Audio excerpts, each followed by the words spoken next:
So, weird writer in the woods here. This is a personal one because I've had this problem with a lot of times when I'm doing table events, and I'll be like, "Are you local?" or "Where are you from?" And the answer is that's very complicated. Well, hello, Vivian. Hold on. Ow. Yes, Vivian's here. Good girl, Vivian. Ow. Gideon's also here, but Vivian is right there. But anyway, I originally thought I was never going to leave Oregon. My family is very set in their ways as far as like living multiple generations in the same fairly small town. It's 10,000. To me, that's a small town because I've lived in California, but to other places, Southern California specifically, I should clarify. But to other people, 10,000 is a medium to large town, I guess. I personally think it's small. Small enough. But I was pretty happy there, and I loved Oregon. I think that it's really a beautiful state. My husband's not as crazy about it as I am, especially he's lived on the dry side of the state. So, he's a green person, and Eastern Oregon is pretty brown for about half the year. Anyway, let's find a good place to sit with these flowers here. Okay. Anyway, but when I was in my early 20s, I married a Marine, Matt, who was also from the same area, smallish town, but has had a little bit of wanderlust in him all his life. So I married Matt, and we moved to California. We were there for about a year and a half, and then he got stationed in Japan for about 4 years. So we were there about 4 years, and then we got sent to Florida, and then we got sent to California again, and then he had an injury. He hurt his knee and couldn't do the PT anymore and had to get medically separated / retired from the Marines. That was a few years ago now. And after that, we packed up and we thought, well, we'll move back to Oregon because that's where our family is. But for various reasons, that didn't work out. Some of them were financial. Some of them were things we wanted in life that we couldn't have in Oregon. Like, Oregon is very expensive to build. That's one problem with it. Like, my grandma built a house, and I think she was $30,000 in on permits before she was even able to really lay a foundation. And we couldn't do that. So, hi, Gideon. Gideon likes to be the center of attention. So yeah, we decided to start looking for places, and we eventually settled on West Virginia.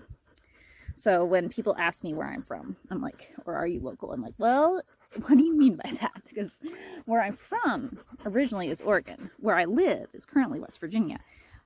I've been every place else, it feels like sometimes. And I like that as a writer because it's given me an opportunity to write some places that, like my first superhero series is set in Southern California because we just moved out of Camp Pendleton. We were already living in Oregon by the time I started writing Reformed, but I had been living in Camp Pendleton for almost 5 years at that point. So I was very familiar with Oceanside and San Diego, a little bit with LA, and it was just made a lot of sense to set a superhero team there. And then we moved up to Oregon, and I based the Supervillain Rescue Project, the YA series, in near Bend, which is a place that my family does vacations at quite a bit, and I'm also fairly familiar with. So there's that.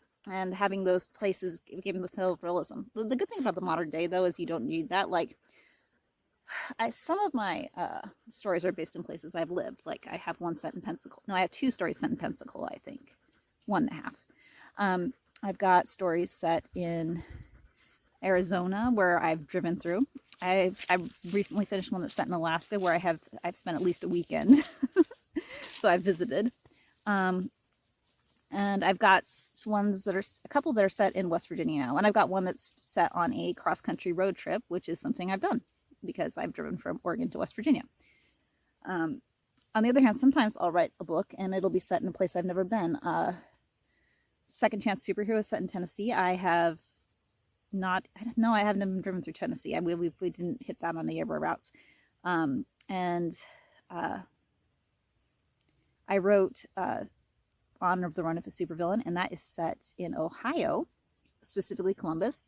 And at the time, I hadn't even driven through Ohio because I wrote that before my first real cross-country trip.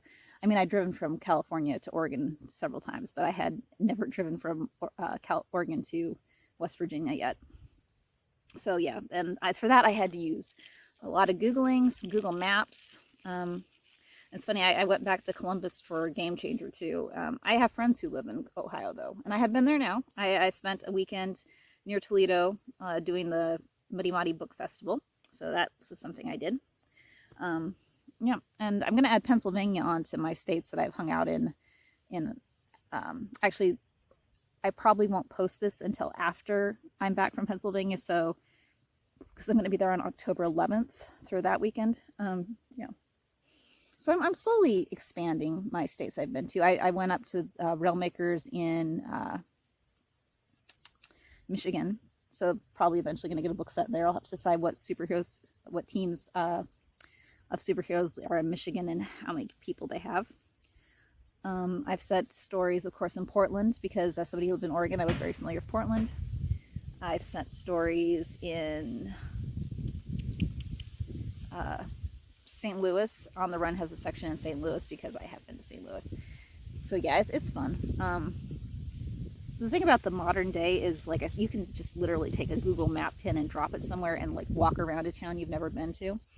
And I like that. And my kind of way I do it is if it's a big city, I will do that sort of research, but I don't like writing small towns that way. Small towns are too finicky about the details. Like if you make up a restaurant in New York, nobody's gonna say, oh, there's no restaurant by that name in New York, because there's so many restaurants in New York that probably even somebody who lives there doesn't know every single name of every single restaurant in New York. But if you have a small town that probably only has like 2 or 3 restaurants, and you add one in, people are going to complain about it. I've seen people complain about things about small towns. It's like, oh, well, there's a 3-story house in that town, and that town has a zoning law that only allows for 2 stories. The author should have known that. And I don't want to spend my time researching zoning laws in order to write a book set in a small town. So if I am going to write a small town, I generally make up the small town because otherwise you get people who know everything telling you did it wrong. But yeah, I've used Google Maps a lot for research. I did that a lot with, The Supervillain's Bodyguard, which is my story that involved a cross-country trip across from West Virginia to California. And they also ended up heading up to Oregon for a little bit. Man, I spent so much time on Google Maps for that one. Like I kept having to stop and measure and estimate and see how long it would take to drive from point A to point B and what it would look like on what points, and like zooming in on the middle of Kansas just to double check that there really is nothing in Kansas. There's nothing in Kansas. Sorry, Kansas. There's nothing there. I'm not sure. I've driven through your state and I've looked at it on Google Maps and I can't find anything. Sorry. But yeah, so that is how I've chosen the locations for a lot of my supervillains stories, is based on where I have been. But other times it's like, well, it would be fun to set a story there because I haven't had one there yet. So why don't I do that? My next series, I'm trying to pick out, I signed up for a multi-author thing that involves me picking out new characters that I have to follow, and I get to pick a new city, and I have to decide what city they're going to be in. So that's going to be one, because I'll get to add a new city onto it. If anyone has suggestions for where I should set my next superhero team, let me know. I have ones, I think I'm all full of California, Washington, Oregon. I have Florida. I have one in Pensacola, but it probably would make sense to have one in Miami too. Got one in Charleston, West Virginia. Got the ones in Columbus. But yeah, there's a lot out there. I actually have a map on my website. If you go to hlburkauthor.com and you go to the Supervillain Rehabilitation Project page, I think there's a link to a Google map where I've been slowly mapping out all the locations that take place in my books, which is fun because it lets people kind of get a concept of how sprawling this universe has got. Yeah. Also, if you have any more ideas for things to talk about, like this time I'm just kind of rambling about my own life, but I would like to try to make this a useful channel for people watching it. So maybe you want some writing advice or stuff. Like, I'm not going to claim to be an expert on everything, but I know a little bit.